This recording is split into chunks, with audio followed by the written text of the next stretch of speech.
ನಮಸ್ತೆ ನನ್ನ ಆತ್ಮೀಯರೇ, ಖುಷಿಯಿಂದ ಹೊಸ ಕಲಿಕೆಗೆ ತಮಗೆಲ್ಲರಿಗೂ ಸ್ವಾಗತ.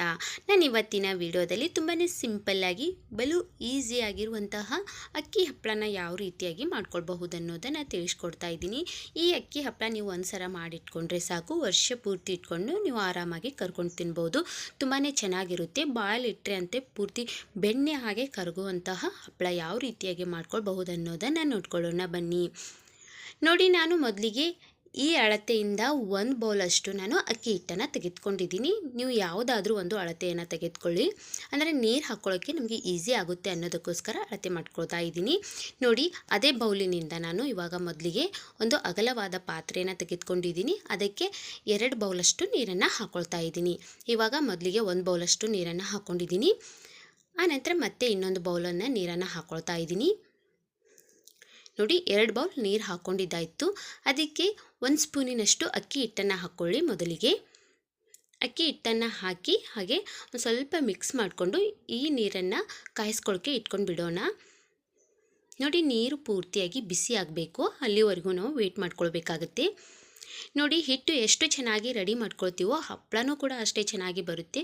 ಒಂದು ಸ್ವಲ್ಪನೂ ಕೂಡ ಮಧ್ಯದಲ್ಲಿ ಕ್ರ್ಯಾಕ್ ಆಗೋದಿಲ್ಲ. ನೋಡಿ, ಇವಾಗ ನಾನು ರುಚಿಗೆ ತಕ್ಕಷ್ಟು ಉಪ್ಪನ್ನು ಹಾಕ್ಕೊಳ್ತಾ ಇದ್ದೀನಿ. ನಿಮಗೆ ಕಾಣಿಸ್ತಾ ಇರ್ಬೋದು, ನೀರು ತುಂಬ ಚೆನ್ನಾಗಿ ಬಿಸಿಯಾಗಿದೆ. ನಾವು ಮೊದಲಿಗೆ ಅಕ್ಕಿ ಹಿಟ್ಟು ಹಾಕ್ಕೊಂಡಿರೋದ್ರಿಂದ ನೀರು ಸ್ವಲ್ಪ ಚೇಂಜ್ ಆಗಿದೆ ಅಷ್ಟೇ. ಇವಾಗ ಸ್ವಲ್ಪ ಪ್ರಮಾಣದಷ್ಟು ಅಕ್ಕಿ ಹಿಟ್ಟನ್ನು ಹಾಕ್ಕೊಳ್ತಾ ಇದ್ದೀನಿ. ನೀವು ಪೂರ್ತಿಯಾಗಿ ಒಟ್ಟಿಗೆ ಹಾಕ್ಕೊಳ್ಳೋಕೆ ಹೋಗಬೇಡಿ, ಸ್ವಲ್ಪ ಸ್ವಲ್ಪ ಪ್ರಮಾಣದಲ್ಲಿ ಅಕ್ಕಿ ಹಿಟ್ಟನ್ನು ಹಾಕ್ಕೊಳ್ಬೇಕು. ಇದು ಪೂರ್ತಿಯಾಗಿ ನೀರಿನಲ್ಲಿ ಚೆನ್ನಾಗಿ ಮಿಕ್ಸ್ ಮಾಡ್ಕೊಳ್ಬೇಕು. ಮಿಕ್ಸ್ ಆದ ನಂತರ ಮತ್ತೆ ಒಂದು ಸ್ವಲ್ಪ ಅಕ್ಕಿ ಹಿಟ್ಟನ್ನು ಹಾಕ್ಕೊಳ್ಳಿ. ಈ ಪ್ರೊಸೆಸ್ಸಲ್ಲಿ ಮಾಡ್ಕೊಳ್ಳೋದ್ರಿಂದ ಹಿಟ್ಟು ತುಂಬ ಚೆನ್ನಾಗಿ ಬರುತ್ತೆ ಹಪ್ಪಳ ಮಾಡೋದಕ್ಕೆ.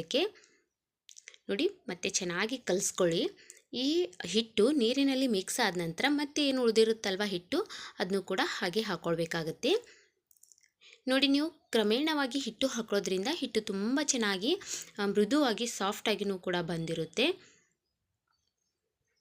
ನೋಡಿ, ಇವಾಗ ಪೂರ್ತಿಯಾಗಿ ಗಂಟೇನು ಆಗದೇ ಇರುವ ಹಾಗೆ ನೀವು ತಿರುವಾಡಬೇಕಾಗುತ್ತೆ. ನೋಡಿ, ನೀವು ಹಪ್ಪಳ ಮಾಡೋದು ಎಷ್ಟು ಮುಖ್ಯನೋ ಹಿಟ್ಟು ರೆಡಿ ಮಾಡೋದು ಕೂಡ ಅಷ್ಟೇ ಮುಖ್ಯವಾಗಿರುತ್ತೆ. ಹಿಟ್ಟು ನೀವು ಚೆನ್ನಾಗಿ ರೆಡಿ ಮಾಡ್ಕೊಂಡ್ರಿ ಅಂತಂದರೆ ಮುಗೀತು, ಹಪ್ಪಳ ಆರಾಮಾಗಿ ತಂತಾನೆ ಚೆನ್ನಾಗಿ ಬಂದುಬಿಡುತ್ತೆ.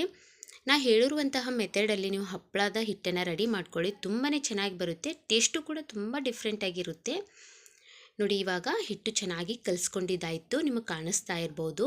ನೋಡಿ, ನೀವು ಹಿಟ್ಟು ಹಾಕ್ಕೊಳ್ತಾ ಕೈ ಬಿಡದೇ ನೀವು ಕೈ ಆಡಿಸ್ತಾನೆ ಇರಬೇಕಾಗುತ್ತೆ, ಇಲ್ಲ ಅಂತಂದರೆ ಗಂಟು ಗಂಟಾಗಿ ಬಂದಿರುತ್ತೆ. ನಾನು ಸ್ವಲ್ಪ ಸ್ವಲ್ಪ ಹಿಟ್ಟನ್ನು ಹಾಕ್ಕೊಂಡು ಚೆನ್ನಾಗಿ ಕಲಿಸ್ಕೊಂಡಿದ್ದೀನಿ. ನಿಮಗೆ ಕಾಣಿಸ್ತಾ ಇರ್ಬೋದು ಹಿಟ್ಟು ಯಾವ ರೀತಿಯಾಗಿ ರೆಡಿಯಾಗಿದೆ ಅಂತ. ಇದನ್ನು ಒಂದು 10 ನಿಮಿಷಗಳವರೆಗೆ ರೆಸ್ಟ್ ಮಾಡಲು ಇಟ್ಕೊಳ್ತಾ ಇದ್ದೀನಿ. 10 ನಿಮಿಷ ಆದ ನಂತರ ಇವಾಗ ನಾನು ಉಳ್ಳೆಗಳನ್ನು ಮಾಡ್ಕೊಳ್ಬೇಕಲ್ವ, ಅದಕ್ಕಿಂತ ಮುಂಚೆ ನಾನು 1 ಸ್ಪೂನಿನಷ್ಟು ಬಿಳಿ ಎಳ್ಳನ್ನು ಹಾಕ್ಕೊಂಡಿದ್ದೀನಿ. ಬಿಳಿ ಎಳ್ಳು ಹಾಕಿದ ನಂತರ ಚೆನ್ನಾಗಿ ಕಲಿಸ್ಕೊಳ್ಬೇಕಾಗತ್ತೆ. ನೋಡಿ, ಹಿಟ್ಟು ಕಲಿಸ್ಕೊಳ್ಳೋದು ಕೂಡ ತುಂಬಾ ಚೆನ್ನಾಗಿ ಕಲಿಸ್ಕೊಳ್ಬೇಕು. ಮೊದಲಿಗೆ ನಾವು ಹಿಟ್ಟು ರೆಡಿ ಮಾಡ್ಕೊಂಡಿರ್ತೀವಿ, ಸ್ವಲ್ಪ ಎಳ್ಳನ್ನು ಹಾಕ್ಕೊಂಡು ಒಂದು ಸ್ವಲ್ಪ ಈ ರೀತಿಯಾಗಿ ಕೈ ಆಡಿಸ್ಕೊಳ್ಬೇಕಾಗತ್ತೆ ಹಿಟ್ಟಿಗೆ, ಅಂದರೆ ಮತ್ತಷ್ಟು ಸಾಫ್ಟಾಗಿ ಬರುತ್ತೆ. ಅಂದರೆ ಈ ಮೆಥಡಲ್ಲಿ ಮಾಡ್ಕೊಳ್ಳೋದ್ರಿಂದ ಹಪ್ಪಳ ತುಂಬ ಚೆನ್ನಾಗಿ ಮಧ್ಯದಲ್ಲಿ ಸ್ವಲ್ಪನೂ ಕೂಡ ಕ್ರ್ಯಾಕ್ ಆಗೋದಿಲ್ಲ, ತುಂಬ ಚೆನ್ನಾಗಿ ಬರುತ್ತೆ. ಇವಾಗ ಈ ಗಾತ್ರದಷ್ಟು ನಾನು ಉಳ್ಳೆಗಳನ್ನು ಮಾಡ್ಕೊಳ್ತಾ ಇದ್ದೀನಿ. ಉಳ್ಳೆಗಳನ್ನು ಮಾಡಿಕೊಂಡು ಒಂದು ತಟ್ಟೆಗೆ ಹಾಕ್ಕೊಳ್ತಾ ಇದ್ದೀನಿ. ನೋಡಿ, ಉಳ್ಳೆಗಳು ಎಷ್ಟು ಚೆನ್ನಾಗಿ ಮಿರಿ ಮಿರಿ ಮಿಂಚ್ತಾ ಇದೆ ಅಲ್ವಾ, ನಿಮಗೆ ಕಾಣಿಸ್ತಾ ಇರ್ಬೋದು. ನೋಡಿ, ನಮಗೆ ಹಿಟ್ಟು ಎಷ್ಟು ಪರ್ಫೆಕ್ಟಾಗಿ ಬಂದಿದೆ ಅಂತ ಈ ಉಳ್ಳೆಗಳು ನೋಡಿದ್ರೆ ಗೊತ್ತಾಗುತ್ತೆ. ಉಳ್ಳೆಗಳು ರೌಂಡಾಗಿ ಮಾಡಿದ ತಕ್ಷಣ ತುಂಬ ಚೆನ್ನಾಗಿ ಪರ್ಫೆಕ್ಟಾಗಿ ಉಳ್ಳೆಗಳು ಆಗ್ತಾ ಇದ್ದರೆ ಹಿಟ್ಟು ಕರೆಕ್ಟಾಗಿ ರೆಡಿ ಆಗಿದೆ ಅಂತ. ನಾವು ಉಳ್ಳೆಗಳು ಮಾಡುವಾಗ ಸ್ವಲ್ಪ ಕ್ರ್ಯಾಕ್ ಬಿಡ್ತಾ ಇದೆ ಅಂತಂದರೆ ಅದು ಹಿಟ್ಟು ಸರಿಯಾಗಿ ಆಗಿಲ್ಲ ಅಂತ ಅರ್ಥ. ನಮ್ಮ ಉಳ್ಳೆಗಳು ತುಂಬ ಚೆನ್ನಾಗಿ ಮಿರಿ ಮಿರಿಯಾಗಿ ಮಿಂಚ್ತಾ ಇದೆ. ಉಳ್ಳೆಗಳು ಒಟ್ಟಿಗೆ ಮಾಡ್ಕೊಳಕ್ಕೆ ಹೋಗಬೇಡಿ, ಹಿಟ್ಟು ಇನ್ನೊಂದು ಸ್ವಲ್ಪ ಇಟ್ಕೊಂಡು ಒಂದು ಸ್ವಲ್ಪದಷ್ಟು ಮಾತ್ರ ಉಳ್ಳೆಗಳನ್ನು ಮಾಡಿಕೊಂಡು ಇವು ಹಪ್ಪಳ ಆದ ನಂತರ ಮತ್ತೆ ಉಳ್ಳೆಗಳನ್ನು ಮಾಡ್ಕೊಳ್ಬೇಕಾಗುತ್ತೆ. ನೋಡಿ, ಈ ರೀತಿಯಾಗಿರುವಂಥ ನಾನು ಪ್ಲೇಟನ್ನು ತೆಗೆದುಕೊಂಡಿದ್ದೀನಿ. ಅದರ ಮೇಲ್ಗಡೆ ನಾವು ಎಣ್ಣೆ ತಂದಿರುವಂತಹ ಪಾಕೆಟ್ ಏನಿರುತ್ತಲ್ವ ಅದನ್ನು ಕಟ್ ಮಾಡ್ಕೊಂಡು ಇಟ್ಕೊಂಡ್ಬಿಡಿ. ಅದಕ್ಕೆ ಒಂದು ಸ್ವಲ್ಪದಷ್ಟು ಎಣ್ಣೆಯನ್ನು ಹಾಕ್ಕೊಂಡು ಮೇಲ್ಗಡೆ ಪ್ಲಾಸ್ಟಿಕ್ಕನ್ನು ಹಾಕಿ ಇನ್ನೊಂದು ಅಗಲವಾದ ತಟ್ಟೆಯನ್ನು ತೆಗೆದುಕೊಂಡು ಈ ರೀತಿಯಾಗಿ ಪ್ರೆಸ್ ಮಾಡಿದ್ರೆ ಮುಗೀತು, ಆರಾಮಾಗಿ ಹಪ್ಪಳ ರೆಡಿ ಆಗಿಬಿಡುತ್ತೆ. ಇವಾಗ ಒಂದೊಂದಾಗಿ ಬಿಡಿಸ್ಕೊಳ್ತಾ ಇದ್ದೀನಿ. ನೋಡಿ, ಕೈಗೂ ಕೂಡ ಸ್ವಲ್ಪನೂ ಅಂಟ್ಕೊಳ್ತಾ ಇಲ್ಲ, ಬೇಗನೆ ಬಿಟ್ಕೊಂಡು ಬಿಡುತ್ತೆ.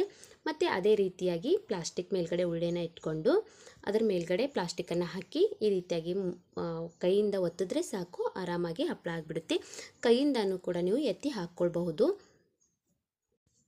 ನೋಡಿ, ನೀವು ಈ ಹಪ್ಪಳ ಮಾಡ್ಕೊಳ್ಳುವಾಗ ಒಂದು ಸಲ ಎಣ್ಣೆ ಹಚ್ಕೊಂಡ್ರೆ ಸಾಕು, ಪದೇ ಪದೇ ಎಣ್ಣೆ ಹಚ್ಕೊಳ್ಳೋ ಅವಶ್ಯಕತೆ ಏನಿಲ್ಲ. ಆರಾಮಾಗಿ ನಾವು ಹಪ್ಪಳನ ಮಾಡ್ಕೊಳ್ಬಹುದು.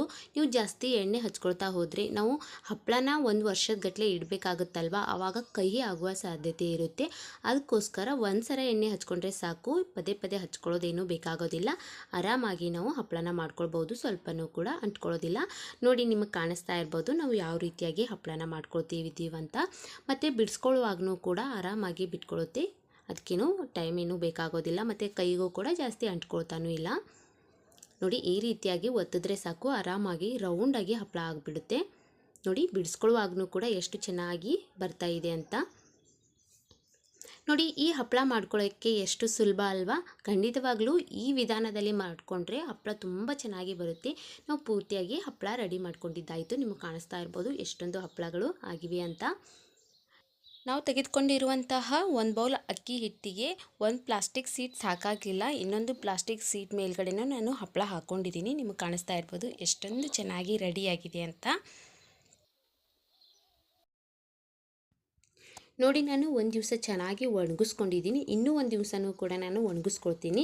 ಅಂದರೆ ಹಪ್ಪಳ ಎಷ್ಟು ಚೆನ್ನಾಗಿ ಒಣಗಿಸ್ತೀವೋ ಅಷ್ಟು ಚೆನ್ನಾಗಿರುತ್ತೆ. ಯಾಕಂದರೆ ನಾವು ವರ್ಷಾನುಗಟ್ಟಲೆ ಹಪ್ಪಳನ ಇಡಬೇಕಾಗುತ್ತಲ್ವ, ಅದಕ್ಕೋಸ್ಕರ 2 ದಿವಸ ಚೆನ್ನಾಗಿ ಒಣಗಿಸ್ಕೊಂಡ ನಂತರ ಇವಾಗ ಒಂದು ತಟ್ಟೆಯಲ್ಲಿ ತೆಗಿತಾ ಇದ್ದೀನಿ. ಕಾಣಿಸ್ತಾ ಇರ್ಬೋದು ಎಷ್ಟು ಚೆನ್ನಾಗಿ ಹಪ್ಪಳ ಬಂದಿದೆ ಅಂತ. ನೋಡಿದ್ರಲ್ವಾ ವೀಕ್ಷಕರೇ, ಹಪ್ಪಳನ ಎಷ್ಟು ಸಿಂಪಲ್ಲಾಗಿ ಈಸಿ ಮೆಥಡಲ್ಲಿ ತಿಳಿಸ್ಕೊಟ್ಟಿದ್ದೀನಿ. ಖಂಡಿತವಾಗ್ಲೂ ಇದೇ ವಿಧಾನದಲ್ಲಿ ಮಾಡ್ಕೊಳ್ಳಿ, ಹಪ್ಪಳ ಒಂದು ಸ್ವಲ್ಪನೂ ಕೂಡ ಕ್ರ್ಯಾಕ್ ಆಗಿಲ್ಲ. ನಿಮಗೆ ಕಾಣಿಸ್ತಾ ಇರ್ಬೋದು ಎಷ್ಟೊಂದು ಚೆನ್ನಾಗಿ ಬಂದಿದೆ ಹಪ್ಪಳ. ಇದು ಒಂದು ಹಪ್ಪಳ ಕರೆದ್ರಿ ಅಂತಂದರೆ ಅಗಲವಾಗಿ, ಅಂದರೆ ತುಂಬಾ ಅಗಲವಾಗಿ ಬರುತ್ತೆ ಹಪ್ಪಳ, ಅಷ್ಟು ಚೆನ್ನಾಗಿರುತ್ತೆ. ಮತ್ತು ತಿನ್ನುವಾಗಲೂ ಟೇಸ್ಟು ಕೂಡ ತುಂಬಾ ಸೂಪರಾಗಿ ಬಂದಿತ್ತು. ನಾವು ಅಂದ್ಕೊಂಡೇ ಇರಲಿಲ್ಲ ಈ ರೀತಿ ಟೇಸ್ಟ್ ಕೊಡುತ್ತೆ ಅಂತ, ಅಷ್ಟೊಂದು ಚೆನ್ನಾಗಿ ಬಂದಿತ್ತು ಈ ಹಪ್ಪಳದ ಟೇಸ್ಟು. ನೋಡಿ, ಎಷ್ಟು ಚೆನ್ನಾಗಿ ಹಪ್ಪಳಗಳು ರೆಡಿ ಆಗಿದೆ. ಎಷ್ಟೊಂದು ಚೆನ್ನಾಗಿ ಹಪ್ಪಳಗಳು ಒಂದು ಕೂಡ ಮುರಿದೇ ಇರೋ ಹಾಗೆ ಬರೋದಕ್ಕೆ ಕಾರಣ ಅಂತಂದರೆ ನಾವು ಹಿಟ್ಟು ಮಾಡಿಕೊಂಡಿರುವಂತಹ ರೀತಿ. ತುಂಬ ಚೆನ್ನಾಗಿ ಹಿಟ್ಟು ಕೂಡ ರೆಡಿಯಾಗಿತ್ತು. ಮತ್ತು ಉಳ್ಳಿಗಳು ಮಾಡ್ಕೊಂಡ ತಕ್ಷಣ ನಮ್ಗೆ ಕಂಡುಬಿಡುತ್ತೆ ಹಿಟ್ಟು ಚೆನ್ನಾಗಿ ರೆಡಿಯಾಗಿದೆ ಅಂತ. ಒಂದು ಸ್ವಲ್ಪ ಮಿಂಚ್ತಾ ಇತ್ತು, ಅದಕ್ಕೋಸ್ಕರನೇ ಇಷ್ಟು ಚೆನ್ನಾಗಿ ಹಪ್ಪಳ ಬಂದಿದೆ. ನಿಮಗೆ ಉಳ್ಳೆಗಳು ಮಾಡ್ಕೊಂಡ ತಕ್ಷಣ ಗೊತ್ತಾಗ್ಬಿಡುತ್ತೆ ಹಿಟ್ಟು ಪರ್ಫೆಕ್ಟಾಗಿ ರೆಡಿಯಾಗಿದೆ ಅಂತ. ಹಪ್ಪಳಗಳನ್ನು ಕರೆದ ನಂತರ ಯಾವ ರೀತಿಯಾಗಿ ಬರುತ್ತೆ ಅಂತ ನೋಡ್ಕೊಳ್ಳೋಣ ಬನ್ನಿ. ಮೊದಲಿಗೆ ನಾನು ಎಣ್ಣೆನ ಬಿಸಿ ಮಾಡ್ಕೊಳ್ಳೋಕೆ ಇಟ್ಕೊಂಡಿದ್ದೆ. ಎಣ್ಣೆ ಬಿಸಿ ಆದ ನಂತರ ಒಂದೊಂದಾಗಿ ಹಪ್ಪಳಗಳನ್ನು ಕರ್ಕೊಂಡು ಬಿಡೋಣ. ನೋಡಿ, ನೀವು ಹಪ್ಪಳ ಹಾಕಿದ ತಕ್ಷಣ ಸ್ವಲ್ಪ ಹೊತ್ಕೊಳ್ಬೇಕಾಗತ್ತೆ, ಇಲ್ಲ ಅಂತಂದರೆ ಮುದ್ದೆ ಆಗಿಬಿಡುತ್ತೆ. ಅಂದರೆ ಮೊದಲಿಗೆ ಹಾಕಿದ್ದೀನಲ್ವ ಆ ರೀತಿ ಆಗಿಬಿಡುತ್ತೆ. ಇವಾಗ ಅಗಲವಾಗಿ ಬಂದುಬಿಡುತ್ತೆ. ನಿಮಗೆ ಕಾಣಿಸ್ತಾ ಇರ್ಬೋದು ಎಷ್ಟೊಂದು ಚೆನ್ನಾಗಿ ಬಂದಿದೆ ಅಂತ ಹಪ್ಪಳ.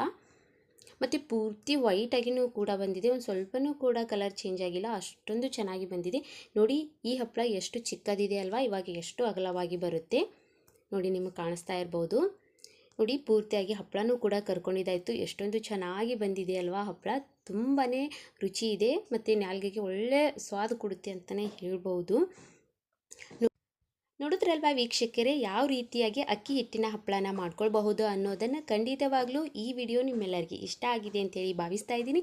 ಇಷ್ಟ ಆಗಿದರೆ ಖಂಡಿತವಾಗ್ಲೂ ಈಗಲೇ ಹೋಗಿ ನಿಮ್ಮ ಮನೆಯಲ್ಲಿ ಅಕ್ಕಿ ಹಪ್ಪಳನ ಮಾಡ್ಕೊಂಡು ನೋಡಿ, ತುಂಬಾ ಚೆನ್ನಾಗಿರುತ್ತೆ.